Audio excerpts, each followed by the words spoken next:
الله ولي الذين آمنوا يخرجهم من الظلمات إلى النور والذين كفروا أولياؤهم الطاغوت يخرجونهم من النور إلى الظلمات.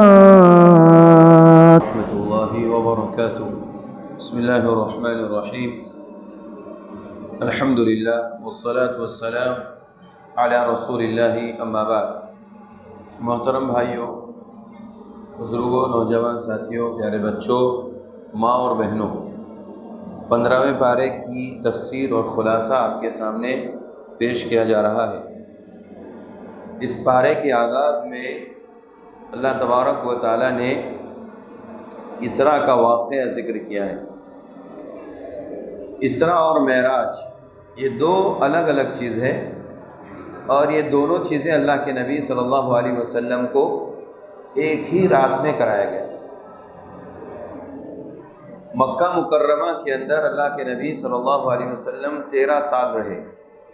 اس 13 سال کی مدت کے اندر ابتدا کے 10 سالوں میں جب اللہ کے نبی صلی اللہ علیہ وسلم کے غمخوار اور غمگسار دو لوگ، ایک آپ کی بیوی حضرت خدیجہ رضی اللہ عنہ اور آپ کے چچا ابو طالب، جب ان دونوں کا انتقال مکہ میں ہو گیا، اس کے بعد پیارے نبی صلی اللہ علیہ وسلم کو تسلی دینے والا کوئی نہیں، اور آپ کو غمگینی زیادہ ہوتی تھی، کیونکہ باہر انسان دوستوں کے ساتھ ملتا ہے تو اپنا غم صرف شیئر کر سکتا ہے، بتا سکتا ہے. ایک گھر پہ آنے کے بعد بیوی کو اگر وہ چیز بتائی جائے تو بیوی ہمارے اپنے ان غموں کے اندر مکمل ہمارا ساتھ دیتی ہیں اور ہمارے غم کو مکمل ختم کرنے کی کوشش کرتی. تو جب حضرت خدیجہ رضی اللہ عنہ کا 10 نبوی میں انتقال ہو گیا اور حضرت ابو طالب کا بھی انتقال ہو گیا، تو جب یہ دونوں لوگوں کا انتقال ہو گیا، اللہ کے نبی صلی اللہ علیہ وسلم غم میں رہتے تھے. اس موقع پر اللہ تبارک و تعالی نے آپ کے اس غم کو دور کرنے کے لیے ایک عظیم سیر کرائی، ایک عظیم لمبا سفر کرایا، جو ایک رات کا سفر ہے لیکن بہت ہی عظیم ہے، بہت ہی بڑا. سب سے پہلے اللہ کے نبی صلی اللہ علیہ وسلم کو مکہ مکرمہ سے بیت اللہ سے بیت المقدس کا سفر کرایا. اسی کو اسراء کہتے ہیں. اسراء اصل اس کے معنی ہوتا ہے رات میں چلنا. رات میں چلنے کو اسراء کہتے ہیں. اللہ کے نبی صلی اللہ علیہ وسلم کو مکہ سے بیت المقدس صرف آدھی رات میں، رات کے ایک حصے میں اللہ تعالیٰ نے یہاں سے مکہ مکرمہ سے بیت اللہ کا سفر کرایا. اس کے بعد وہاں سے اللہ کے نبی صلی اللہ علیہ وسلم کو 7 آسمان کی سیر کرائی گئی، جنت دکھائی گئی، جہنم دکھائی گئی، سدرۃ المنتہا تک آپ کو لے جایا گیا، اور پھر اللہ تبارک و تعالیٰ نے آپ کو کئی چیزیں تحفے میں عطا فرمائی. اسے معراج کہتے ہیں. جو بیت المقدس سے 7 آسمان کی جو سیر ہے یہ معراج کہلاتی ہے. اس واقعے کو اللہ تبارک و تعالیٰ نے اجمالاً اس 15ویں پارے کی ابتدا میں ذکر فرمایا ہے. اللہ نے فرمایا سبحان الذی اسری بعبدہ لیلا من المسجد الحرام الی المسجد الاقصی. اللہ نے کہا بابرکت ہے وہ ذات، پاک ہے وہ ذات جس نے اپنے بندے کا لفظ استعمال کیا، محمد صلی اللہ علیہ وسلم کو مسجد حرام سے بیت المقدس کا سفر کرایا، وہاں تک آپ کو سیر کرایا. بارکنا حولہ لنریہ من آیاتنا. یہ بارکنا حولہ اس لیے کہا گیا کیونکہ یہ بیت المقدس ایسی جگہ ہے جہاں پر پیداوار بکثرت ہوتی ہے. نمبر 2، یہ انبیاء کا مسکن اور مدفن رہا ہے، یعنی انبیاء علیہ السلام ایک بڑی تعداد میں اس علاقے میں آئے. بیت المقدس جو فلسطین کا علاقہ کہلاتا ہے، اور اس کے ساتھ ساتھ کئی انبیاء علیہ السلام کی قبریں بھی وہاں موجود ہے. اس لیے اللہ تبارک و تعالیٰ نے بارکنا حولہ یعنی بابرکت جگہ پر اللہ تبارک و تعالیٰ نے آپ کو سفر کرایا. مفسرین کہتے ہیں کہ یہ مکہ سے بیت المقدس تک کا جو سفر ہے وہ 40 دن کا ہے. کتنے دن کا؟ 40 دن کا. آج کے دور میں نہیں. وہ دور جو اونٹ اور گھوڑوں پر ہوا کرتا تھا اور جنگلوں سے سفر کرنا ہوتا تھا، 40 دن کا سفر اللہ تبارک و تعالیٰ نے آدھی رات میں، چونکہ لیلن کا لفظ استعمال کیا ہے، لیلن یہ نکیرہ، عربی زبان جاننے والے لوگ جانتے ہیں کہ ہوتا ہے معرفہ، ایک ہوتا ہے نکیرہ۔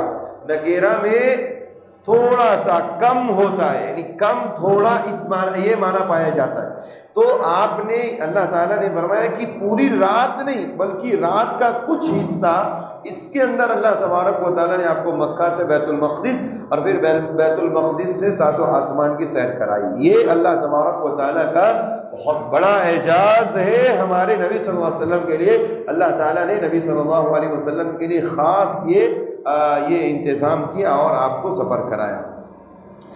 سبحان الذی کا لفظ استعمال کر کے اللہ تبارک و تعالیٰ، اصل میں سبحانہ کا معنی جو ہوتا ہے وہ پاک ہے، وہ ذات جس نے یہ سفر کرایا۔ یہ لفظ لانے کی ضرورت کیوں ہے؟ اصل میں یہ جو واقعہ بیان کیا جا رہا ہے، یہ واقعہ جب کسی کے سامنے پیش کیا جائے گا تو کوئی بھی عقل رکھنے والا انسان یہ نہیں کہے گا ارے آدھی رات میں یا ایک رات کے اندر یہاں سے 40 دن کا سفر، پھر اس کے بعد ساتوں آسمان کی سیر، یہ ممکن نہیں ہے، دماغ میں آنے والی بات نہیں ہے۔ لیکن اللہ تبارک و تعالیٰ نے اپنی صفت ایک ذکر کر کے اور بتایا کہ سبحان الذی، یہ ذات ہے، ایسی ذات جو پاک ہے، وہی یہ کام کرا سکتی ہے اور اسی کی طاقت اور قدرت ہے جس نے یہ کام کرایا اور یہ سفر کرایا۔ تو اللہ تبارک و تعالیٰ کو کسی کی تصدیق کی ضرورت نہیں، اللہ تو لفظ کن کے ذریعے چیز کو پیدا کر دیتا ہے اور کام کو ہونے کے لیے کہہ دیتا، وہ ہو جاتا ہے۔ تو یہ اللہ تبارک و تعالیٰ کی عظیم صفت ہے اور اللہ کی قدرت ہے۔ تو اللہ تبارک و تعالیٰ نے خاص لفظوں میں یہاں پر سبحان الذی ذکر کر کے ایسے لوگوں کو جو نہیں مانتے ہیں ان کو قائل کرنے اور منوانے کے لیے بات ذکر۔ آپ جانتے ہیں کہ جب اللہ کے نبی معراج سے آئے تو جب آپ نے صبح کے وقت میں لوگوں کو بتایا، خاص کر کے ابو جہل کو، تو اس نے انکار کر دیا، ارے یہ کیا بے کی باتیں کرتے ہیں، بیوقوف ہو گئے، لگتا ہے محمد اپنی عقل سے بات نہیں کر رہے۔ اور یہی بات حضرت ابو بکر صدیق سے کہی گئی، پوچھا گیا حضرت ابو بکر سے کہ اگر تم بتاؤ کہ ایک شخص ہے جو یہ کہتا ہے کہ میں نے ایک رات میں یہاں سے بیت المقدس اور پھر وہاں سے ساتوں آسمان کی سیر کی، تو تم کیا کہو گے ایسے آدمی کو؟ تو ابو بکر صدیق رضی اللہ عنہ نے کہا کہ کہنے والا کون ہے؟ کہا محمد الرسول اللہ، تو صحیح ہے، وہ بات صحیح ہے۔ اگر انہوں نے کہا ہے تو بالکل ٹھیک ہے، یہ کام ہو سکتا ہے، دنیا کا دوسرا انسان کہے تو نہیں ہو سکتا، لیکن پیارے نبی نے کہا ہے تو ہوگا یقیناً، کیوں؟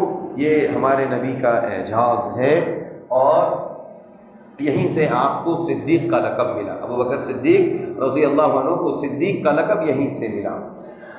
سورہ بنی اسرائیل، سورہ کہف اور سورہ مریم کے بارے میں پیارے نبی صحیح بخاری کی روایت ہے، عبداللہ ابن مسعود نے مرفوعاً روایت کی ہے، اللہ کے نبی صلی اللہ علیہ وسلم نے فرمایا کہ یہ میری تلاد ہے اور عتاق ہے۔ عتاق اور تلاد، عتاق کہتے ہیں پرانی چیز کو اور تلاد کہتے ہیں پرانے اور قدیم مال کو۔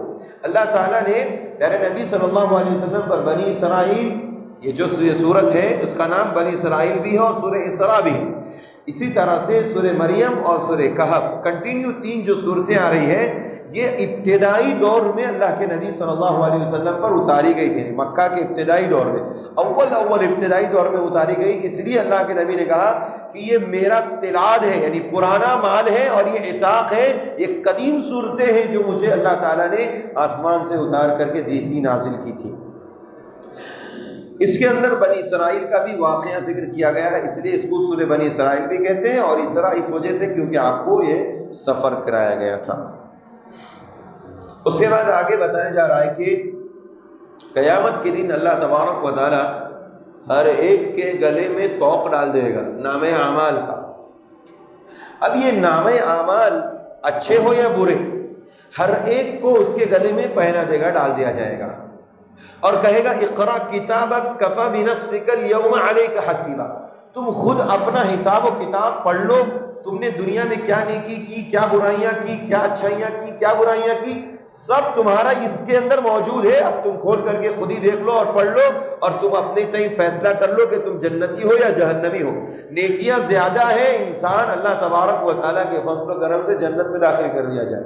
برائیاں زیادہ ہیں، اللہ تبارک و تعالیٰ اگر وہ مومن ہے، مسلمان ہے، اور برائیاں بھی ہے تو اللہ کی مشیت کے اوپر ڈیپینڈ کرے گا۔ اللہ چاہے گا تو اسے فوری طور پر معاف کر کے جنت میں داخل کرے گا، یا پھر اسے جہنم میں اس گناہوں کا بدلہ دے کر کے اللہ تعالیٰ پھر اسے جنت میں داخل کرے گا۔ اور اگر مشرک ہوگا، کافر ہوگا، جس نے زندگی بھر صرف اور صرف شرک و کفر کیا ہوگا، اسے نام اعمال کی بنیاد پر سیدھے جہنم رسید کر دیا جائے گا۔ اللہ کہے گا دیکھو آج میں تمہیں کچھ بولنے والا نہیں، اقرا کتابک، تمہارا اپنا جو حساب و کتاب ہے، نام اعمال ہے، یہ تمہارے سامنے، تم اس کو خود پڑھ لو اور اپنا فیصلہ خود کر لو۔ اس طرح سے انسان کا فیصلہ خود بخود اللہ تبارک و تعالیٰ نام اعمال دیتے ہی اس کا فیصلہ کر دیا جائے گا۔ آگے اللہ تبارک و تعالیٰ نے اپنے حقوق کے بعد اپنا حق جو ہے اللہ کا، اس کے بعد اللہ تبارک و تعالیٰ نے روئے زمین پر سب سے بڑا حق والدین کا رکھا۔ اللہ نے کافی تاکیدی حکم اس سلسلے میں قرآن کی ایک دو نہیں کئی آیتوں میں ذکر فرمایا۔ اللہ نے فرمایا وَقَضَىٰ رَبُّكَ أَلَّا تَعْبُدُوا إِلَّا إِيَّاهُ وَبِالْوَالِدَيْنِ إِحْسَانًا۔ اللہ نے کہا کہ اللہ تبارک و تعالیٰ نے یہ فیصلہ کر دیا ہے کہ تم اللہ کی عبادت کرو اور والدین کے ساتھ احسان کرو، اچھا سلوک کرو، بہترین سلوک کرو۔ دیکھیے احسان کہتے ہیں کسی چیز کو بڑھا کر کرنا۔ آپ کو 1 روپیہ دیا، آپ نے 1 روپیہ دیا تو یہ برابری ہوگی۔ ہاں یہ صرف مثال دے رہا ہوں، ورنہ اگر آپ 1 کا 10 دیں گے تو سود ہوگا، اگر آپ بول کر کے دیں گے تو سود ہوگا، بغیر بولے دیں گے تو ہدیہ اور تحفہ اور خوشی سے ہوگا، جائز ہے۔ لیکن اگر بول کر کے دیں گے کہ آپ مجھے 1 دیجیے میں آپ کو 10 دوں گا تو یہ سود ہے، حرام ہے۔ اصل مقصود احسان کو بتانا ہے۔ آپ کو کسی نے 1 روپیہ دیا، آپ نے اس کے بدلے میں 2 روپیہ خوشی سے دیا، یہ احسان ہے اس بندے کے ساتھ۔ اور آپ بغیر بولے دیں گے تو یہ صحیح ہے، اگر بول کر کے دیں گے تو ایسی صورت میں یہ سود ہو جائے۔ تو اللہ تعالیٰ نے والدین کے بارے میں کہا کہ والدین کے ساتھ احسان کرو، برابری مت کرو۔ برابری کرنے کا حکم نہیں ہے، احسان کرنے کا حکم ہے۔ جس طرح سے ان والدین نے آپ کے ساتھ بچپن میں احسان کیا، حد درجہ آپ کے ساتھ احسان کا معاملہ کیا، ایسے ہی آپ بھی ان والدین کے ساتھ بڑھاپے کی عمر میں احسان کیا۔ آگے اللہ کہتا ہے اما یبلغن عندک الکبر احدہما او کلاہما فلا تقل لہما اف ولا تنہرہما وقل لہما قولا کریما۔ اللہ نے کہا یہ دونوں والدین میں سے کوئی ایک بڑھاپے کو پہنچ جائے یا دونوں بڑھاپے کو پہنچ جائے، اس موقع پہ لفظ اف بھی مت کہو۔ یہ اف کیا ہے؟ اف کیا ہے؟ اف کا معنی اردو میں کرتے کیا کرتے ہیں؟ آپ بول رہے ہیں، والد صاحب مجھے بول رہے ہیں، والدہ بول رہے ہیں، اچھا اس کو کہتے ہیں اف۔ اللہ کہتا ہے یہ بھی مت کہو۔ والدین کا احترام اتنا اونچا، ان کا مقام اتنا اونچا، اللہ کہتا ہوں بھی مت کہو، ان کے جواب میں ہوں بھی مت کہو۔ اگر وہ کہے خاموش سنتے رہو، اگر آپ کے فائدے اور مفاد کی چیزیں تو لے لیجئے، اگر وہ اسلام کے مطابق آپ کو حکم دیتے ہیں تو اس پر عمل کیجئے، اور اگر اللہ کی معصیت کی نافرمانی کی بات کرتے ہیں تو پھر اسے نظر انداز کر دیجئے۔ لیکن بڑھاپے کی عمر کو پہنچ جائے تو والدین کے ساتھ احسان کرنا ہے، اور احسان میں اف بھی نہیں کہنا۔ بعض مفسرین نے کہا کہ لفظ اف سے بھی اگر چھوٹا لفظ اگر عربی زبان میں ہوتا تو اللہ تبارک و تعالیٰ وہ لفظ یہاں پر ذکر کرتا۔ اف، الف اور فا 2 لفظ ہیں، اگر اس سے بھی ہے کمتر درجے کا کوئی لفظ ہوتا تو اللہ تعالیٰ اس کو والدین کے احترام میں ذکر کرتا کہ والدین وہ عظیم شخصیات ہیں جن سے ہمیں دلی محبت ہونی چاہیے، فارمیلٹی کے لیے نہیں، وراثت حاصل کرنے کے لیے نہیں، مال اور زمین و جائیداد حاصل کرنے کے لیے نہیں، اور اپنا نام کمانے کے لیے نہیں، بلکہ دلی طور پر ان سے محبت ہونی چاہیے اور ان کی خدمت بھی دلی طور پر ہونی چاہیے۔ تو اللہ تبارک و تعالیٰ آپ کی خدمتوں کو قبول کرے گا اور آخرت میں اس کا بہترین بدلہ عطا فرمائے گا۔ اللہ نے یہ کیوں کہا کہ ان کو بڑھاپے میں مت کہو؟ کیوں؟ جوانی میں کہنا، جوانی میں مارنا، دھکے مار کے باہر نکال دینا، بڑھاپے میں کیوں؟ اللہ نے یہ بات کیوں کہی؟ اس لیے کہ عام طور پر انسان بڑھاپے میں لوگوں کا محتاج ہوتا ہے، والدین خاص طور پر، عام طور پہ تمام بڑھاپے کی عمر کو پہنچنے والے لوگ مرد و خواتین دوسرے کے محتاج ہوتے ہیں، لیکن والدین ہیں تو یہ بدرجے اولا ہمارے حقوق کے اور ہماری خدمت کے محتاج ہیں۔ اس موقع پر اللہ تبارک و تعالیٰ نے کہا کہ اگر آپ کے والدین ایک یا دونوں میں سے کوئی بھی اگر بڑھاپے کو پہنچ گئے تو ان کو اف بھی مت کہو، کیوں؟ اس وقت جو ان کو ٹھیس لگتی ہے نا، ان کے دل میں جو تکلیف ہوتی ہے، اس تکلیف کا مداوا نہیں ہے، اس کا کوئی بدل نہیں، اس تکلیف کو کوئی دور نہیں کر سکتا۔ اس لیے اسلام نے کہا کہ اس موقع پر آپ کو بہت سنجیدہ ہو جانا ہے، والدین کے ساتھ بہت ہی اچھے انداز سے حسن سلوک سے پیش آنا ہے۔ عام طور پہ ہوتا یہ کہ انسان جب جوانی کی عمر میں رہتا، بیٹا بچہ بچی، تو جوانی کا خون گرم رہتا ہے، باہر کے بہت سارے مسائل ہوتے ہیں ان سب کو، اور گھریلو بھی بعض مسائل رہتے ہیں، اس موقع پر انسان اپنے والدین کے ساتھ حسن سلوک نہیں کر پاتا ہے، اور اصل امتحان اسی وقت ہے کہ ہم اپنے والدین کے ساتھ اس موقع پر کیا حسن سلوک کر رہے ہیں، اور اس موقع پر ہمیں یہ حکم دیا گیا کہ اف بھی نہ کہیں، وَلَا تَقُلْ لَهُمَا قَوْلًا كَرِيمًا، اور ان سے جب بھی بات کرے تو نہایت ہی نرمی اور سنجیدگی کے ساتھ بات کرے۔ دیکھیں، والدین میں سے دو یا ایک، پہلے ایک کا لفظ استعمال کیا، کیوں؟ دونوں میں سے کسی ایک کا انتقال ہو جاتا ہے نا، چاہے والد کا، تو ماں بیچارے اکیلے مرجھائے رہے تھے، ٹینشن میں رہتے۔ اگر ماں کا انتقال ہو جاتا تو وہی کیفیت باپ کے ساتھ، والد کے ساتھ بھی ہوتی، والد جو ہے ماں کے غم میں پریشان رہتے۔ تو پہلے نمبر پہ ایک کا لفظ استعمال کیا، دونوں میں سے کوئی ایک بڑھاپے کی عمر میں ہو، اس موقع پر اللہ تبارک و تعالیٰ نے کہا کہ ان کے ساتھ اچھا سلوک کرو۔ اگر ایک ہے تو زیادہ حق ہے، دو ہے تو کیوں؟ اب جو بڑھاپے کی عمر کو بزرگ ہوتے ہیں، آپس میں ایک دوسرے کو اپنی بات شیئر کر کے، غم بتا کر کے ایک دوسرے کو تسلی دے دیتے، دو لوگ ہوتے ہیں تو والدین اگر دونوں ہو تو دونوں آپس میں اپنے غم کو ایک دوسرے کو بتا کر کے، شیئر کر کے اپنے غم کو ہلکا کر جانے دیجیے، ایسا ہوتا ہے، جانے دیجیے، ایسا ہوتا ہے، ایسے ہی ہوتے بچوں کا معاملہ ہی ایسا ہوتا ہے آپس میں ایک دوسرے۔ لیکن جب ایک ہی ہو تو آپ کس کو بولیں گے، کس کو بتانے چاہیں گے؟ اس لیے کہا گیا ایک ہو تو بھی، اور اگر دونوں ہو تو بھی ان کے ساتھ بہت بڑا احسان کیجیے اور اف بھی مت کہیے، بلکہ ان کے لیے کیا کیجیے، ان کے لیے یہ دعا پڑھا کیجیے اور دعا کیا کیجیے، کیا؟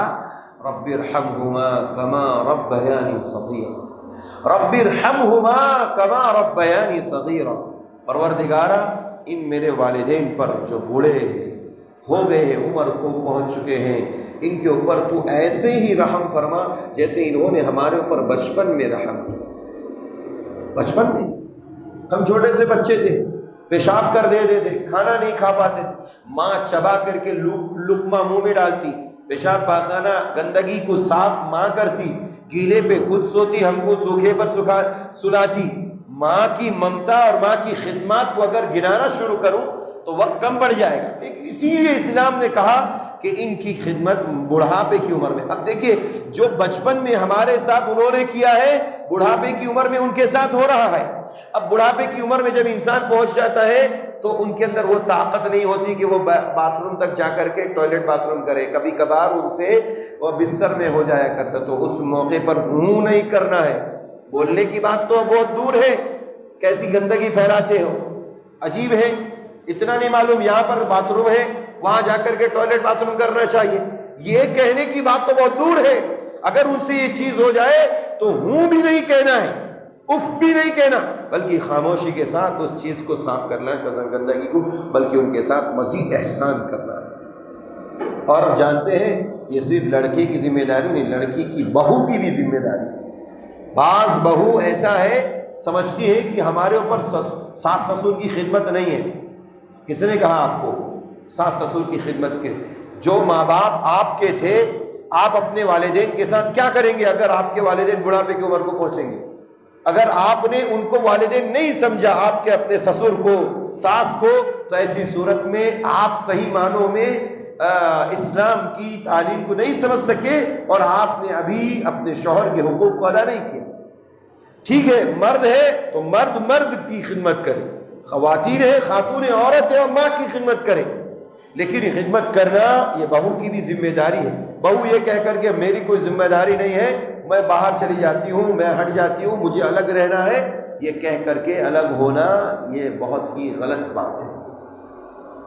مردوں کو، بچوں کو چاہیے کہ وہ اپنے والدین کی خدمت کرے اور ان کو ساتھ رکھا کرے۔ آگے اللہ تبارک و تعالیٰ نے ایک مسئلے کی وضاحت کی کہ یہ جو کان ہمیں اللہ نے دیے ہیں اور اسی طرح یہ جو آنکھیں دی ہیں، یہ دل دیا ہے، یہ سب جو ہے قیامت کے دن پوچھے جانے والے ہیں، ان سے سوال کیا جانے والا ہے۔ کوئی یہ نہ سوچے کہ ہمارے نامہ اعمال میں جو لکھا ہوگا صرف اسی کے بارے میں سوال ہوگا، تم نے یہ گناہ کیا تھا، یہ کیا تھا، یہ کیا تھا، بس اس کے بارے میں سوال ہوگا۔ نہیں، یہ کان ہے، کان دیا گیا، اس کے بارے میں بھی پوچھا جائے گا۔ آنکھ دی گئی ہے، آنکھ سے پوچھا جائے گا، آنکھ کے بارے میں۔ دل دیا گیا ہے، دل کے بارے میں پوچھا جائے گا۔ اللہ کہتا ہے وَلَا تَقْفُ مَا لَيْسَ لَكَ بِهِ عِلْمٌ۔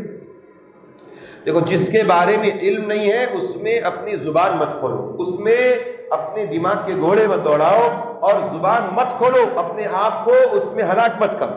وَلَا تَقْفُ مَا لَيْسَ لَكَ بِهِ عِلْمٌ، اس کے پیچھے اس کی ٹوہ میں مت پڑو۔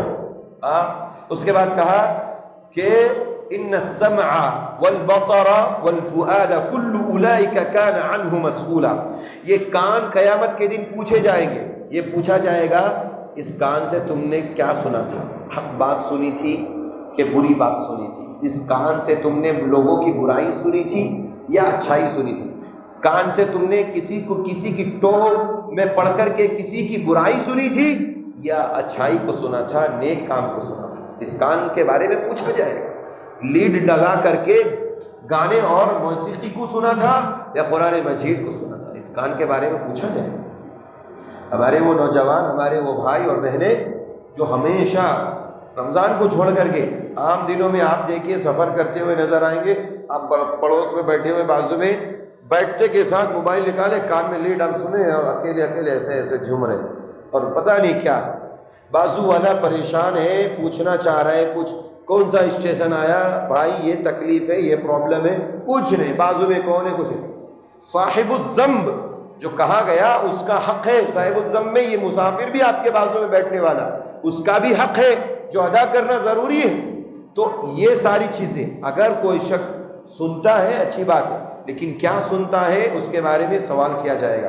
گناہ کے کام سن رہا ہے تو اس کے بارے میں بھی پوچھا جائے گا، نیکیاں سن رہا ہے ان کانوں سے تو یہ بھی پوچھا جائے گا، اور ان آنکھوں سے بھی پوچھا جائے گا، ان آنکھوں سے تم نے کیا دیکھا۔ فلم بینی کرنے والے رات بھر اپنی موبائلوں میں اور ٹیلی ویژن اور ٹی وی میں فلم بینی کرنے والے اور غلاظت اور گندگیوں کا نظارہ کرنے والے یہ نہ سوچے کہ یہ آنکھیں اللہ نے دی ہے، ہم آزاد ہیں، ہم اپنی ساکھ سے جو چاہے وہ دیکھیں، چاہے کچھ بھی ہو ہم اپنی مرضی سے اس میں دیکھیں گے، کچھ ہم کو کوئی ہمیں روکنے والا نہیں۔ اللہ کہتا نہیں، قیامت کے دن اس کو پوچھا جائے گا، اس کے بارے میں پوچھا جائے گا، آپ نے اس آنکھ سے قرآن کی تلاوت کی تھی یا پھر دنیا میں غلاظت اور گندگیوں کو دیکھا تھا۔ مردوں سے بھی پوچھا جائے گا، عورتوں سے بھی پوچھا جائے گا۔ اس لیے کانوں کا بھی استعمال صحیح جگہ ہونا چاہیے اور آنکھوں کا بھی استعمال صحیح جگہ ہونا چاہیے، اور دل جو ہمارے اندر ہے اس کے بارے میں بھی پوچھا جائے گا۔ اس دل میں تم نے کس کے بارے میں خیالی پلاؤ بنائے تھے اور کس کے بارے میں نفرتیں اور بغض و عناد پالا تھا اور کس کے بارے میں اچھائیاں پالی تھی، قیامت کے دن پوچھا جائے گا۔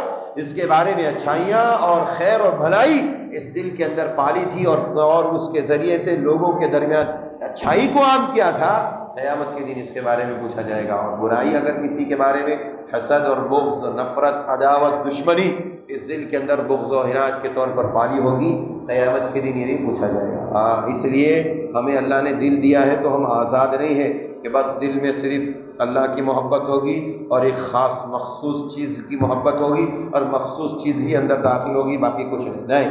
اللہ تبارک و تعالیٰ کی محبت کے ساتھ تقویٰ بھی ہوگا اس دل کے اندر، اور صرف اچھائیاں اور نیکیاں داخل کی جائے گی، برائیوں سے اپنے آپ کو پاک کرنا ہوگا۔ قیامت کے دن ایسا دل جو پاک اور سلیم نہیں ہوگا، ایسے دل کو اللہ تعالیٰ پاک نہیں کرے گا، ایسے دل کو اللہ معاف نہیں کرے گا. آئے گا 19ویں پارے میں انشاءاللہ، وہاں پر تفصیلی گفتگو ہوگی. آگے اللہ تبارک و تعالیٰ سورہ بنی اسرائیل کے اندر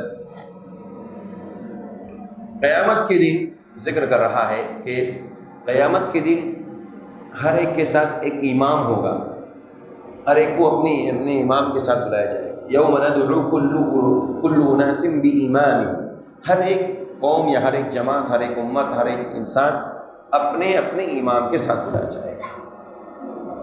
اب یہاں پہ کون امام مراد ہے؟ جی بعض مفسرین نے یہاں امام، دیکھیں یہ بات جاننا ضروری ہے، امام سے مراد پہلی بات، امام سے مراد پیارے نبی صلی اللہ علیہ وسلم یا تمام پیغمبر، ٹھیک ہے، انبیاء. نمبر 2، امام سے مراد اپنا پیشوا اور رہنما اور لیڈر، جس کو وہ لیڈر دنیا میں مانتا تھا. نمبر 3، بعض مفسرین نے کہا کہ امام سے مراد یہاں پر کتاب، آسمانی کتاب ہے.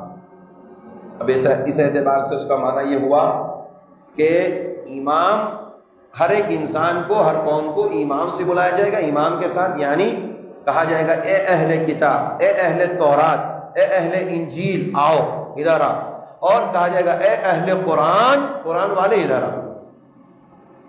آسمانی کتاب جتنی نازل ہوئی اس کے ماننے والے ہیں، ان کو ان کے حساب سے بلایا جائے. نمبر 4، چوتھا معنی امام کا، اور وہ راجح معنی ہے.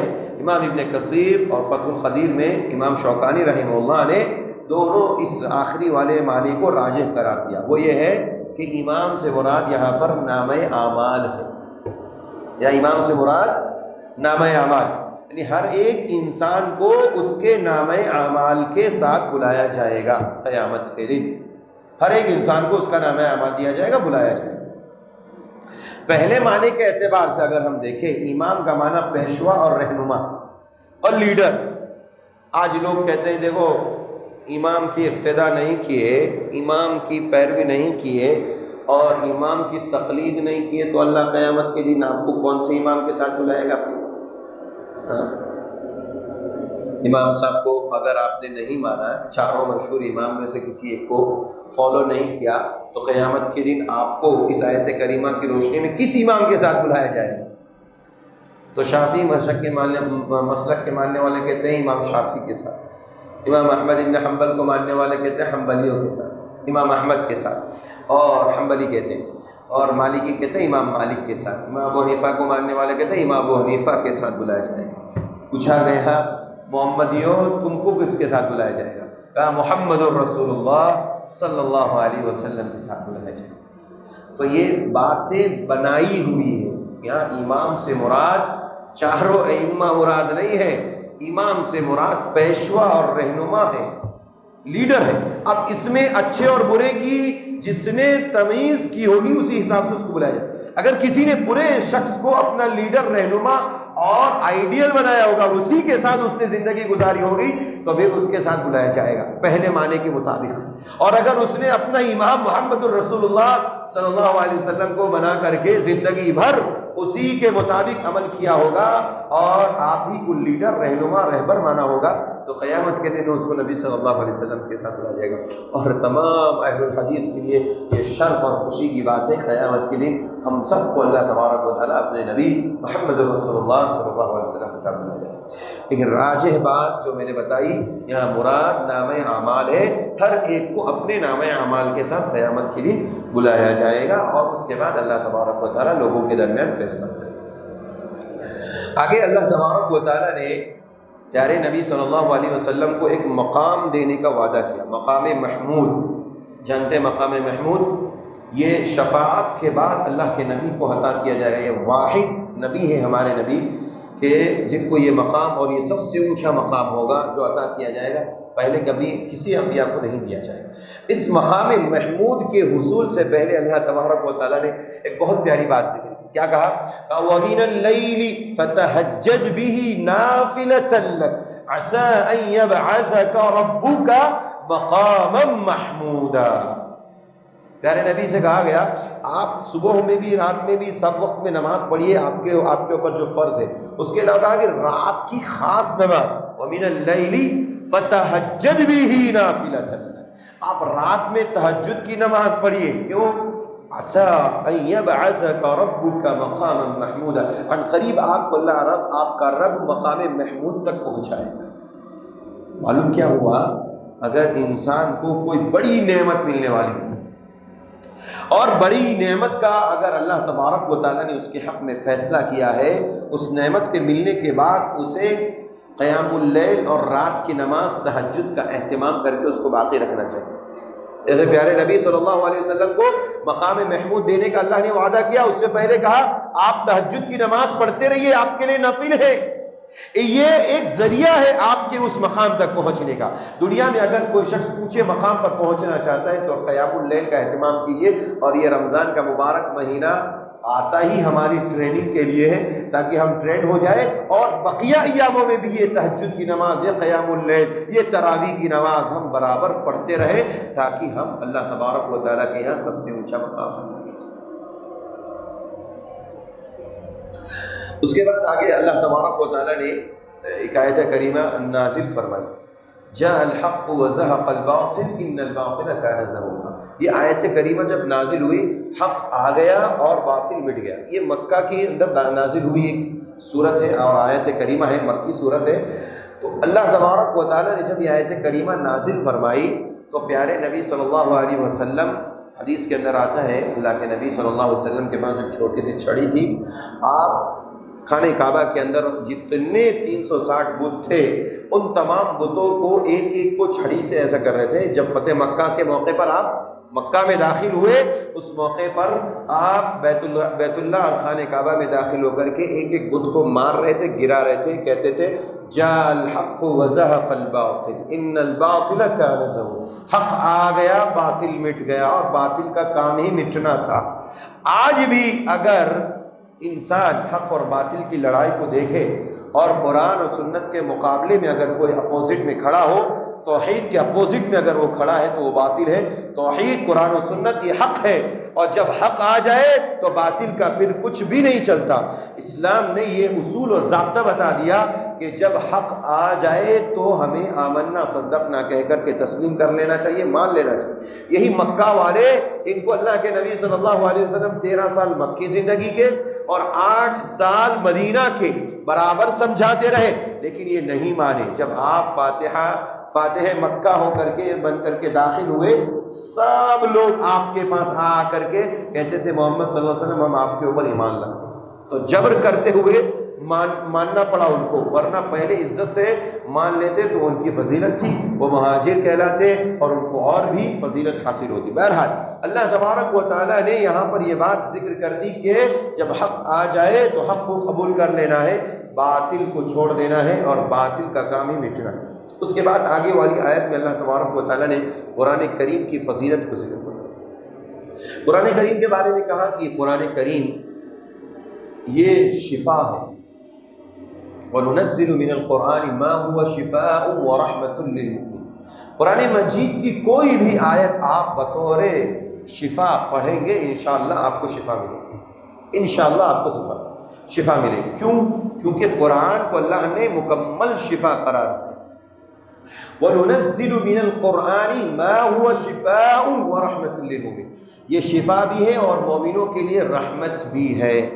اس اعتبار سے خاص کر کے سورہ فاتحہ کی فضیلت آئی ہوئی ہے، اور ہمارے بعض سلف میں سے جیسے کہ امام ابن قیم رحمہ اللہ نے سورہ فاتحہ کے بارے میں کہا کہ اس کی بڑی عجیب و غریب تاثیر ہے، جو شخص اس کو اپنے بیماریوں پر دم کر کے غرض سے پڑھتا ہے اللہ تعالیٰ اس کو مکمل شفا دے دیتا ہے۔ خاص طور پہ سورہ فاتحہ، آیت الکرسی، آخر کی 3 صورتیں، تو ایسے آپ کوئی بھی آیت کریمہ، یہ آیت کریمہ بھی، یہ سورہ بنی اسرائیل کی وَنُنَزِّلُ مِنَ الْقُرْآنِ مَا هُوَ شِفَاءٌ وَرَحْمَةٌ لِّلْمُؤْمِنِينَ وَلَا يَزِيدُ الظَّالِمِينَ إِلَّا خَسَارًا، یہ آیت کریمہ بھی اگر آپ بطور شفا پڑھتے ہیں تو انشاءاللہ اللہ تبارک و تعالیٰ آپ کو اس کے ذریعے شفا دے۔ اب سوال یہ ہے کہ شفا اس سے حاصل کرنے کا اللہ نے حکم تو دیا، کیسے حاصل کریں؟ قرآن کو تعویذ میں، پرزے میں لٹکا کر گلے میں ڈال دیں گے تو شفا ملے گی، یا پڑھنے سے یا عمل کرنے سے؟ جی آج کل جو بابا لوگ ہیں یا جو جادوگر ہیں، جو کاہن ہیں یا جو عامل ہیں جھوٹے مکہ، لوگوں کو رقیہ شریعہ کے نام پر گمراہ کرتے ہیں، وہ لوگ قرآن مجید کی بعض آیتیں رقعہ کے اندر یا چٹ کے اندر، پرچی کے اندر لکھ کر کے اس کو پیک کر دیتے اچھے سے، اور اوپر سے پتل کے جو ہے کڑے کے اندر لا کر کے لوگوں کے گلے میں ڈال دیتے، کہتے ہیں پہنے رہو شفا ملتی ہے۔ اللہ کے نبی صلی اللہ علیہ وسلم نے ایک آدمی کو دیکھا جس کے ہاتھ میں کڑا تھا، آپ نے پوچھا اس سے یہ کیوں پہن کے رکھے ہو؟ کہا کہ یہ اس سے جو ہے بیماری کم ہوتی ہے۔ کہا یہ وہن ہے، وہن، یہ تمہاری بیماری کو اور بڑھاتا ہے۔ تو جو لوگ تعویذ گنڈے اس طرح سے لٹکاتے ہیں، ان لوگوں کے لیے اس میں پیغام یہ ہے کہ قرآن مجید کو لٹکانا نہیں ہے، قرآن مجید کو طاق میں لٹکا کر کے شو میں لگانا نہیں ہے، جزدان میں لپیٹ کر کے، بلکہ جس طرح ہم قرآن مجید کا رمضان میں تلاوت کا اہتمام کرتے ہیں، ایسے عام دنوں میں بھی کرنا ہے۔ جتنا زیادہ ہم پڑھیں گے، اس پر جتنا زیادہ عمل کریں گے، قرآن کریم کی تاثیر ہماری زندگی میں نظر آئے۔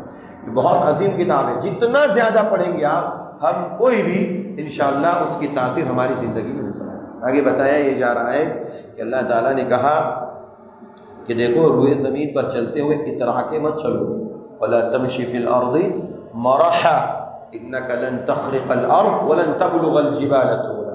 تم نہ تو زمین پھاڑ سکتے ہو چل کر کے، اترا کر کے، اور نہ پہاڑ کی چوٹی کو پہنچ سکتے ہو۔ بعض لوگوں کو اللہ تعالیٰ، دیکھیں کئی ایک وجوہات کی بنیاد پر انسان زمین پر اتراتا ہے۔ بعض لوگوں کو اللہ تبارک و تعالیٰ مال دیتا ہے، جب مال دیتا ہے تو بازو غریب والے کو، غریب انسان کو نہیں دیکھتا کچھ بھی، اس سے اترا کر کے چلتا ہے، تو پھر ایسے لوگوں کا انجام قارون کا جیسا ہوتا ہے۔ قارون بھی اپنے مال پہ کیا کر رہا تھا؟ اترا رہا تھا۔ اللہ نے سورہ 22 بارے میں آئے گا، وہ اترا رہا تھا، اللہ تعالیٰ نے اس کے قارون کے خزانے سمیت اس کو زمین میں دھسا، اس کو اس کے ساتھ دھسا۔ بعض لوگوں کو اپنے علم پر ناز ہوتا ہے، اتراتے ہیں وہ لوگ، میرے پاس اتنا علم۔ اللہ کے بندو، اللہ نے علم دیا آپ کو، اس کو پھیلائیے، عام کیجیے۔ اس کے ذریعے اترانا اور ناز کرنا اور لوگوں پر اپنا دھاک جمانا، یہ اچھی بات نہیں، یہ اللہ کو پسند نہیں۔ بعض لوگ اپنی خوبصورتی، بذات خود اللہ نے ان کو خوبصورت بنایا، اسی طرح سے کپڑے اور پہناوے کے اعتبار سے ان تمام چیزوں کی خوبصورتی پر لوگ اتراتے ہیں۔ جب اچھا کپڑا پہن لیتے تو دیکھتے بازو والے کو، میرے بازو میں ٹچ نہیں ہونا، بازو میں ٹچ نہیں ہونا۔ غریب آدمی آ گیا تو بازو میں نہیں کھڑے، کیوں؟ تاکہ ان کے کپڑے میں داغ لگ جائے۔ اگر دل کھول کر کے چیر کر کے دیکھا جائے تو نہ جانے کتنے داغ نکلیں گے۔ جس کو صاف کرنے کا حکم ہے اس کو کوئی نہیں صاف کرتا، اور ظاہری کپڑوں کو روز صاف کرتے ہیں، اچھے اچھے کپڑے پہن کر۔ ایسے لوگوں کے لیے نصیحت ہے، صحیح بخاری کی روایت ہے، پیارے نبی صلی اللہ علیہ وسلم نے فرمایا، پرانے زمانے میں بنی اسرائیل میں ایک شخص تھا، ایک آدمی تھا، خوب اچھا کپڑا پہن کر کے، ایک دو چادریں اچھی خوبصورت پہن کر کے نکل رہا، اپنے گھر سے نکلا اور اترا کر کے چل رہا تھا، ایسے ایسے کر کے۔ کوئی دیکھ رہا ہے مجھے؟ دیکھتے نا بعض لوگ نئے نئے کپڑے پہنتے تو آزو بازو دیکھتے، کوئی دیکھ رہا ہے کیا مجھے؟ ایسے ہی وہ اچھے کپڑے پہن کر کے روئے زمین پر اترا کر کے چل رہا۔ جب چل رہا تھا تو اللہ تبارک و تعالیٰ کو اس کی یہ ادا پسند نہیں آئی، اللہ تبارک و تعالیٰ نے اسی کیفیت اور کنڈیشن میں اس کو زمین میں دھسا دیا، اور پیارے نبی فرماتے ہیں صلی اللہ علیہ وسلم، قیامت تک وہ ایسے ہی دھسایا جائے۔ قارون کے بارے میں بھی یہی ہے، اس کے بارے میں بھی ایسے۔ تو اللہ تعالیٰ نے کہا کہ روئے زمین پر جب بھی چلو تو تواضع اور انکساری اور خاکساری کے ساتھ چلو، اترا کر کے مت چلو۔ ایک بات تو یہ کہہ دی کہ نہ تو تم زمین پھاڑ سکتے ہو اور نہ تم پہاڑ کی چوٹی پر پہنچ سکتے ہو۔ جب یہ بات کہہ دی گئی تو اترانا کس بات پر؟ جب ہم زمین کو پھاڑ نہیں سکتے اور پہاڑ کی چوٹی کو نہیں پہنچ سکتے تو پھر اترانا کس بات پر؟ اس لیے کہا گیا نرمی سے چلا جائے، اور 19 پارے میں انشاءاللہ مزید اس کی تفصیل آئے گی۔ سورہ بنی اسرائیل کے اخیر میں اللہ تبارک و تعالیٰ نے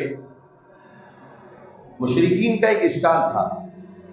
مشرکین اللہ کو اللہ تو مانتے تھے، اللہ کو اللہ جانتے تھے، اللہ کا اللہ نام جانتے تھے، لیکن رحمان نہیں جانتے تھے، رحمان نہیں جانتے تھے۔ اور رحمان ایک تہامہ کا ایک شخص تھا، اس کا نام تھا یا معبود تھا ان لوگوں کا، اس کا نام رحمان تھا۔ جب قرآن کی آیت کریمہ سورہ بنی اسرائیل کی سیکنڈ لاسٹ نازل ہوئی، قُلِ ادْعُوا اللَّهَ أَوِ ادْعُوا الرَّحْمَٰنَ، تم اللہ پکارو یا رحمان پکارو، ایما تدعو فلہ الاسماء الحسنى، جو بھی پکارو یہ سب اللہ تعالیٰ کے اچھے اچھے پیارے پیارے نام۔ یہی آیت کریمہ نازل ہوئی تو وہ فرق کرے، اب اللہ پہلے تو اللہ تھا، اب رحمان ہو گیا۔ ہم نے تو آج تک رحمان کسی کو سنا نہیں، ایک ہی تہامہ کا رحمان ہے، اب اللہ جو ہے وہ رحمان بھی ہے۔ یہ لوگ کیسی عجیب عجیب باتیں کرتے ہیں۔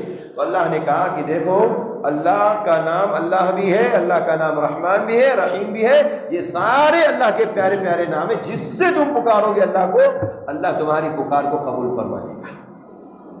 ان کی اس اشکال کو ختم کر دیا کہ تم جس کو پکارتے ہو اس رب کو، اس رب کا نام اللہ بھی ہے، اس رب کا نام رحمان بھی ہے۔ اس کے بعد کہا گیا کہ زور زور سے دعائیں مت کرو۔ بعض لوگوں کو عادت ہوتی ہے کیا کرتے ہیں، ہاتھ اٹھا کر کے دیکھیں، خشوع اور خضوع دعا میں بھی ہونا چاہیے۔ دعا میں بھی خشوع اور خضوع یعنی پست آواز میں انسان کو دعا کرنی چاہیے، اس میں زیادہ اللہ تبارک و تعالیٰ سے انسان قریب ہوتا ہے۔ انسان بعض دفعہ کیا ہوتا ہے زور زور سے دعا کرنے لگتا ہے، اور بعض دفعہ زور زور سے انسان رونے کی بھی کیفیت بناتا ہے۔ تو اللہ تعالیٰ نے کہا کہ زیادہ زور زور سے دعا کرنے کی ضرورت نہیں، جس کو تم پکار رہے ہو نا وہ اللہ تعالیٰ تمہارے دل کے بھیدوں کو بھی جانتا ہے، لہذا انتہائی آرام سے اطمینان سے پکارا کرو۔ اللہ تعالیٰ کو پکارنے کا طریقہ بتایا جاتا ہے۔ اس کے بعد سورہ کہف شروع ہو رہی ہے۔ سورہ کہف کی فضیلت میں حدیث ہے، اللہ کے نبی صلی اللہ علیہ وسلم نے فرمایا جو سورہ کہف کی شروع کی 10 آیتیں حفظ کر لے زبانی، ایک روایت کے مطابق آخر کی 10 آیتیں، سورہ کہف کی شروع کی آیتیں 10 یا ایک روایت کے مطابق آخر کی 10، جو انہیں یاد کر لیتا ہے، زبانی حفظ کر لیتا ہے، وہ فتنے دجال سے بچ جائے گا۔ اور دجال کا فتنہ بہت بڑا ہونے والا ہے، بہت خطرناک ہوگا، اس سے تمام انبیاء نے ڈرایا، پیارے نبی صلی اللہ علیہ وسلم نے ڈرایا، اور تمام امت کو اس سے ڈرایا گیا ہے۔ اس لیے فتنے دجال سے اگر کوئی شخص بچنا چاہتا ہے تو وہ سورہ کہف کی شروع کی 10 آیتیں یاد کر لیجیے۔ دیکھو میرے بھائیوں، یہ ہم مسلمانوں کے لیے اور امت محمدیہ کے لیے بڑی شرف اور خوشی کی بات ہے کہ سورہ کہف مسلمانوں ہی کو عطا کی گئی، امت محمدیہ کو عطا کی گئی۔ یہ قرآن کس پہ نازل ہوا؟ مسلمان، اللہ کے نبی پر، اور نبی کے ماننے والے سب امت محمدیہ کے لوگ ہیں۔ امت محمدیہ کی یہاں پر اتنی بڑی فضیلت ہے اور شرف کی بات ہے کہ وہ 10 آیتیں یاد کر لیجئے، اگر یاد کر لیں گی یہ 10 آیتوں کو امت محمدیہ، تو وہ فتنے دجال سے محفوظ ہو جائیں۔ اب پچھلی امتوں نے کیا کیا ہوگا اس کے لیے ہمیں نہیں معلوم، کیونکہ قرآن ان کے یہاں نہیں تھا، یہ سورہ کہف نہیں تھی۔ 10 آیت یاد کرنے میں کتنا ٹائم لگتا، کتنا ٹائم لگے گا؟ یہاں بیٹھے سب لوگ، میں آپ سے وعدہ کرنا چاہتا ہوں، عہد کرنا چاہتا ہوں، سب لوگ یاد کر لیں گے آج سے انشاءاللہ۔ سب لوگ، ماں اور بہنوں سے بھی گزارش ہے وہ بھی اپنی تلاوت میں خاص طور پہ سورہ کہف کی شروع کی 10 آیتیں زبانی، دیکھ کر کے نہیں، زبانی یاد کرنا ہے۔ اور ہر جمعہ کو ہم پڑھتے ہیں نا، اس کی فضیلت ہے، ایک جمعہ کو پڑھے اگلے جمعہ تک یہ نور کا کام کرتا ہے، روشنی، ہدایت۔ یہ سورت ایسی سورت ہے، بہت عظیم سورت ہے، لہذا ہر جمعہ کو پڑھتے ہیں تو پہلی فرصت میں جب پڑھنے لگے تو شروع کی 10 آیتوں کو کھولنا نہیں، ایک مرتبہ یاد کر لیا، آپ زبانی پڑھ لیجیے۔ اب یہ سلسلہ اگر آپ کا کنٹینیو رہا تو ہمیشہ آپ کو یاد رہے گا، اور جب فتنہ دجال ہوگا تو ہم سب مسلمان انشاءاللہ فتنہ دجال سے کیا ہو جائیں گے؟ محفوظ ہو جائیں گے۔ سب کے خیر اور بھلائی کے لیے ہے، اور سوشل میڈیا کے ذریعے ہم پورے مسلمانوں کو یہ پیغام دینا چاہتے ہیں کہ سارے مسلمان سورہ کہف کی 10 آیتیں پڑھ لیں، انشاءاللہ یاد کر لیں زبانی، تاکہ فتنہ دجال سے محفوظ ہو جائیں۔ سورہ کہف کے اندر 3-4 واقعات ذکر کیے گئے ہیں۔ پہلا واقعہ توحید اور شرک کے تعلق سے، دوسرے 2 واقعے بلکہ 3 انا کے ذکر کیے گئے ہیں، انا ایگو، انا پرستی کے واقعات ذکر کیے گئے ہیں۔ پہلا واقعہ سورہ کہف میں اصحاب کہف کا واقعہ ہے۔ اب یہ کب پیدا ہوئے، کہاں تھے، اس کی کیا تاریخ ہے، مفسرین خاموش ہیں، اس لیے ہم بھی آپ کے سامنے لیں۔ البتہ اتنا ضرور ہے کہ یہ چند نوجوان تھے، یہ نوجوان اپنے بادشاہ کے سامنے حق بات کہہ کر کے توحید کا علم بلند کرتے ہوئے، توحید کا کلمہ بلند کرتے ہوئے انہوں نے کہا تھا کہ صرف ایک اللہ ہے، باقی کوئی نہیں ہے۔ ان کو اس کی پاداش میں اپنا علاقہ، اپنا وطن چھوڑ دینا پڑا، اور پھر اللہ تبارک و تعالیٰ نے ان کے اوپر نیند کو طاری کر دیا، تقریباً 310 یا 9 سالوں تک غار کے اندر پڑے رہے، الٹ پلٹ ہوتا رہا اللہ تبارک و تعالیٰ نے، اور ان کی حفاظت کے لیے اللہ تعالیٰ نے غار کے دہانے پر، اس کے سرے پر کتے کو بٹھا دیا۔ ان کے ساتھ ایک کتا بھی تھا۔ اب آپ لوگ یہ کہیں گے کہ بھائی گھر میں کتا پالنا تو منع ہے، اب اس کا یہ تو مطلب نہیں ہے کہ ہم پہلے شریعت کی اتباع کریں، یہ معاملہ پہلے شریعت کا ہے، لہذا اس کا اعتبار نہیں۔ دوسری چیز، پالتو کتا یعنی وہ کتا جو گھر کی رکھوالی کرتا ہو یا باغ کی رکھوالی کرتا ہو، اس کے لیے اہل علم نے جواز کا فتویٰ دیا ہے، جائز ہے۔ لیکن اگر کوئی انسان اس کتے کو شوق سے پالتا ہے، شوقیہ کتا اپنے گھر میں رکھتا ہے، بلا کتے کا چھوٹا سا بچہ، تو اس گھر کے اندر فرشتے نہیں آتے۔ پیارے نبی صلی اللہ علیہ وسلم اپنے گھر میں داخل ہوئے، اچانک دروازے سے دیکھا کہ چارپائی کے نیچے کتے کا بچہ چھوٹا سا ہے۔ عائشہ کے گھر میں داخل ہوئے، آپ غصے میں آ گئے، آپ کو ایسا انداز ہوا کہ شاید حضرت عائشہ نے پال کر رکھا ہے، بلائے، آپ گھر میں داخل نہیں ہو رہے۔ اللہ کے نبی صلی اللہ علیہ وسلم کی کیفیت کو دیکھ کر کے حضرت عائشہ نے کہا، اللہ کے نبی کیا بات ہے، کیوں نہیں آئے؟ کہا عائشہ یہ اس کو کس نے پالا؟ اللہ کے نبی مجھے نہیں معلوم تھا، گھر کھلا تھا، آ کر کے بیٹھ گیا۔ کہا اس کو فوراً لگاؤ، جس گھر کے اندر کتا ہو، جس گھر میں تصویر ہو، فوٹو، چاہے وہ انسان کی ہو یا جانوروں کی، فوٹو جو ہوتے ہیں جاندار کے، جس کے اندر جان ہے، اگر جس گھر میں ہو اس گھر کے اندر اللہ کے فرشتے نہیں آتے، رحمت کے فرشتے اس گھر میں داخل نہیں۔ آج ہمارے گھروں میں جو لڑائیاں، جھگڑے، اختلافات، مسائل اور رحمتوں سے دوری، یہ سب مسائل جو ہے نا، اس کی ایک بنیادی وجہ یہ بھی ہے۔ دیکھیں، ایک تو یہ ہے کہ ہمارا موبائل 24 گھنٹہ چلتا ہے، اس میں ہمیشہ، پہلے ٹیلی ویژن میں بڑی سی ٹی وی رہتی تھی، اس میں آتے رہتے تھے ایک سے ایک، لوگ دیکھتے رہتے، ہاں، تو چاہے آپ فوٹو کی شکل میں رکھیے یا اس کی شکل میں، دونوں جائز نہیں۔ اور نیوز پیپر ہمارے گھر میں آتا ہے، نیوز پیپر سے بھی انسان کو احتیاط کرنا چاہیے، کیونکہ اس میں بھی بہت ساری تصویریں ہوتی ہیں۔ پڑھ کر کے، اگر آپ کو شوق ہے، پڑھ کر کے باہر ہی ختم کریں، اپنے گھر میں ایک بھی تصویر مت رکھیے۔ اب یہ ہے کہ آپ اور کی ہماری تصویریں، جس کو ہم ضرورت کے پیش نظر کھنچاتے ہیں، پاسپورٹ کے لیے، دیگر کاموں کے لیے، تو وہ جواز کی حد تک، اس کو جائز حد تک رکھیں۔ بعض لوگ تھپی کی تھپی بنا کر کے رکھے رہتے، گڈی بنا کر کے رکھ دیتے۔ کس لیے رکھتے بھائی؟ مریں گے تو دیکھیں گے ہمارے دادا ایسے تھے، ہمارے ابا ایسے تھے، ہمارے پردادا ایسے تھے، کیا ضرورت ہے؟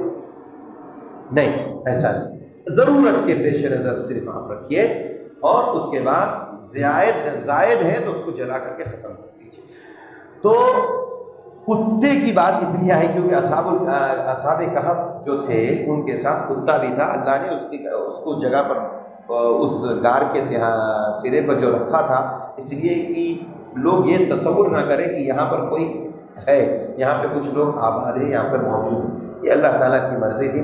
بہرحال انہوں نے جو اصل ان کا جو ٹارگٹ تھا وہ اللہ تبارک و تعالیٰ کا کلمہ توحید کو عام کرنا تھا۔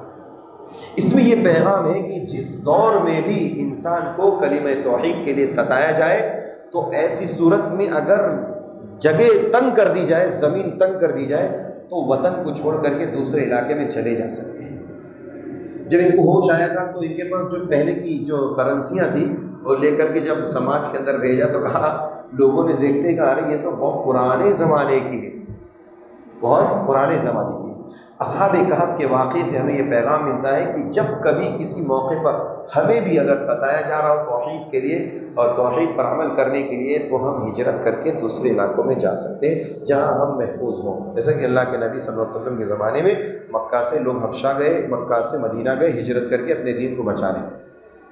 تو ایسا جائز اور درست ہے، اور اصحاب کہف کے واقعے سے یہ سب سے بڑا پیغام ملتا ہے کہ شرک ہرگز نہ کیا جائے، اور توحید کو ہمیشہ انسان کو اپنانا چاہیے مرتے دم تک۔ اس کے بعد ایک باغ والے کا قصہ بیان کیا جا رہا ہے۔ دو دوست تھے، سگے دوست تھے، مطلب بہت قریبی، سگے نہیں، بہت قریبی دوست تھے۔ اب یہ دو دوست ہمیشہ اپنے آپس میں ایک دوسرے کے ساتھ رہتے۔ ایک شخص کے پاس باغ تھا، ایک بیچارہ غریب تھا۔ تو جس کے پاس باغ تھا وہ جب باغ میں جاتا تو اتراتا اور اکڑ کر کے بولتا، دیکھو یہ مجھے ملا ہے، میرے پاس یہ ہے، میرے پاس یہ ہے۔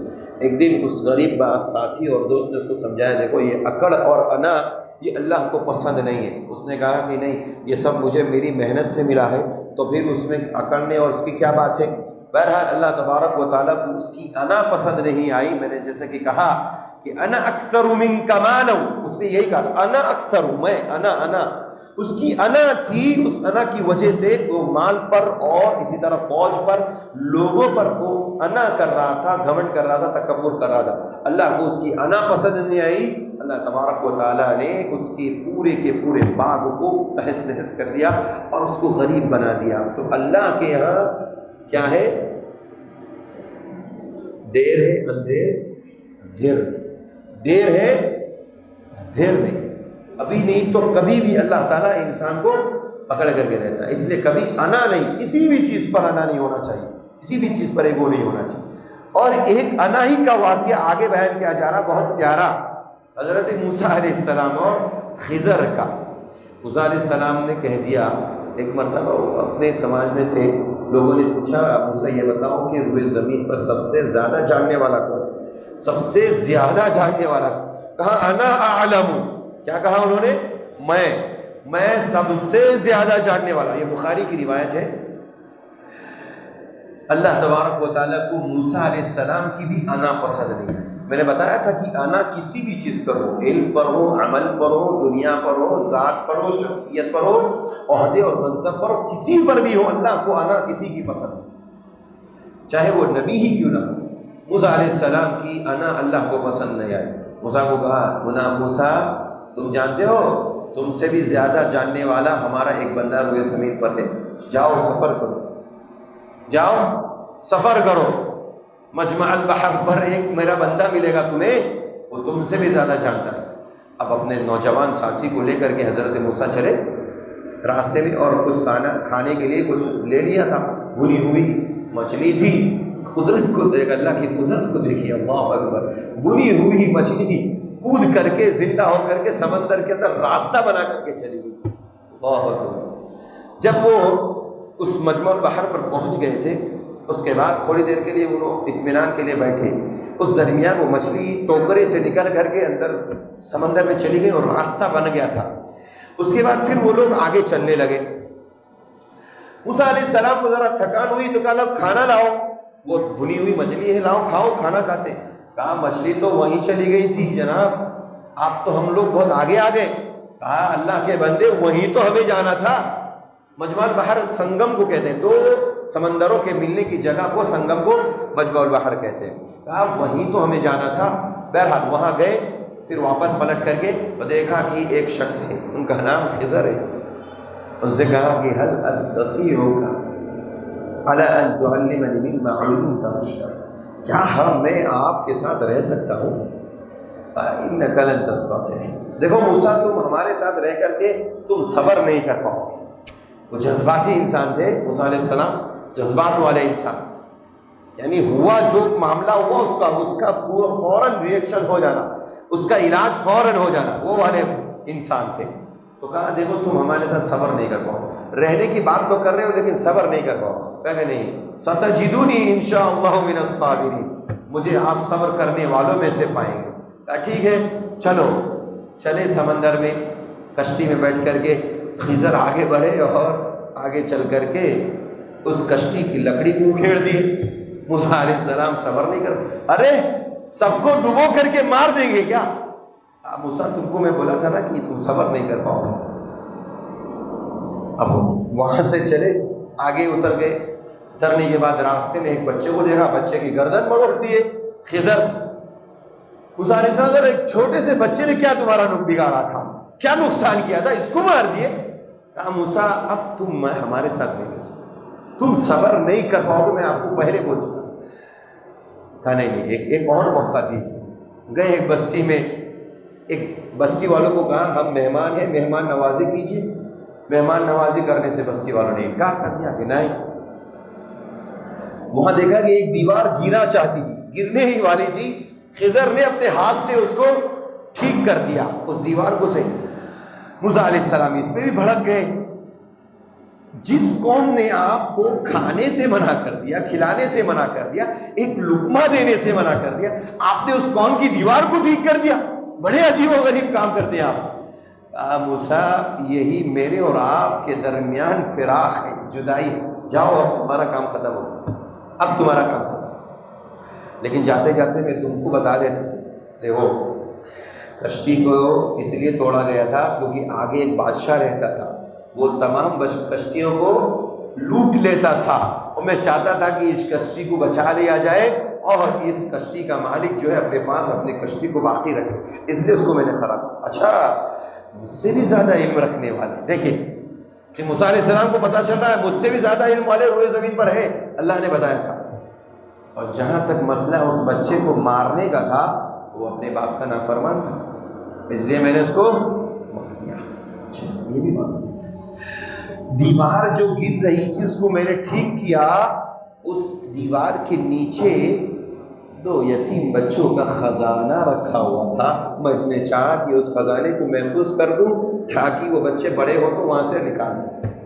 اچھا یہ علم آپ کے پاس تھا، اس لیے اللہ نے مجھے کہا کہ جاؤ اور میرے جو ایک بندے ہیں خضر اس سے ملو، وہ تم سے بھی زیادہ جانتا ہے۔ تو اس میں انا، علم کے اوپر انا تھی موسیٰ علیہ السلام کو۔ اللہ نے کہا انا اللہ کو پسند نہیں ہے۔ یہ چند باتیں 15ویں پارے میں ذکر کی گئی، بقیہ باتیں انشاءاللہ 16ویں پارے میں ذکر کی جائیں گی۔ اللہ تعالیٰ سے دعا ہے اللہ تعالیٰ ہم سب کو اس نے عمل کی توفیق عطا فرمائے، قرآن مجید کو سمجھنے، اس کے مطابق عمل کرنے کی توفیق عطا فرمائے، جب تک اس دنیا میں زندہ رکھے ایمان پر زندہ رکھے، اور جب خاتمہ ہو ایمان پر ہو، آمین۔ ربنا تقبل منا انک انت السمیع العلیم وتب علینا انک انت التواب الرحیم۔